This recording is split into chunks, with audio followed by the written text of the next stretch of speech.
Bonjour, ici Romain Christ du blog sortirdursa.fr.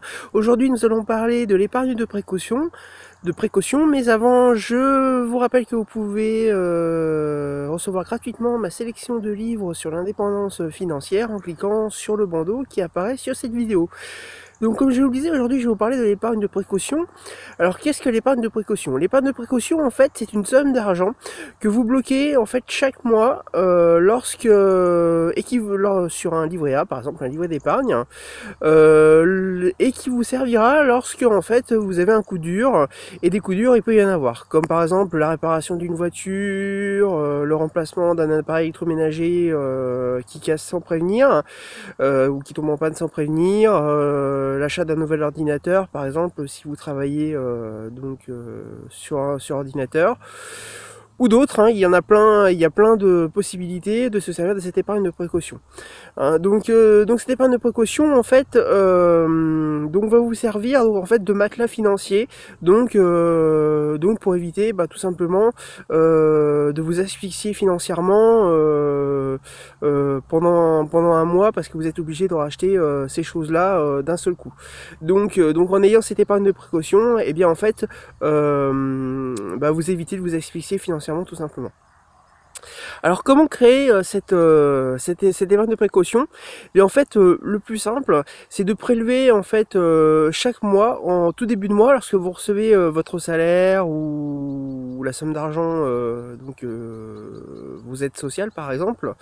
euh, donc en fait c'est de bloquer dès que vous avez cet argent là qui arrive sur votre compte en banque, c'est d'utiliser un certain pourcentage, de bloquer un certain pourcentage de votre argent, donc pour le mettre donc sur un livret A ou sur un autre livret d'épargne.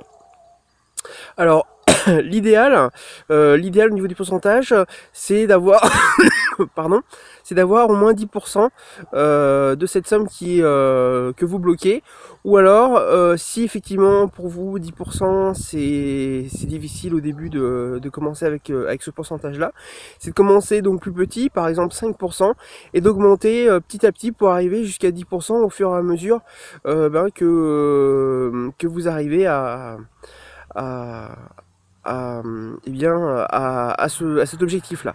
Après, 10% n'est pas un taux maximum. Hein, effectivement, l'idéal est d'arriver au moins jusqu'à 20% de votre salaire, où là, effectivement, à ce moment-là, après, cela devient beaucoup plus facile pour pouvoir avoir cette épargne de précaution plus rapidement. Voilà, c'était Romain Christ du blog sortirdursa.fr. Donc je vous ai parlé de l'épargne de précaution et je vous mets d'ailleurs un petit lien sous cette vidéo, donc en description, si vous voulez aller plus loin dans ce sujet-là. Je vous rappelle également que vous pouvez vous abonner à cette chaîne YouTube, en appuyant sur le bouton s'abonner qu'il y a en bas à droite de cette vidéo. Je vous rappelle également que vous pouvez recevoir gratuitement ma sélection de livres sur l'indépendance financière en cliquant sur le bandeau qui apparaît sur cette vidéo. Et je vous rappelle également que j'ai besoin de votre suivi, donc n'hésitez pas à appuyer sur le pouce levé si vous avez aimé cette vidéo et de la partager. Voilà, je vous dis à très bientôt.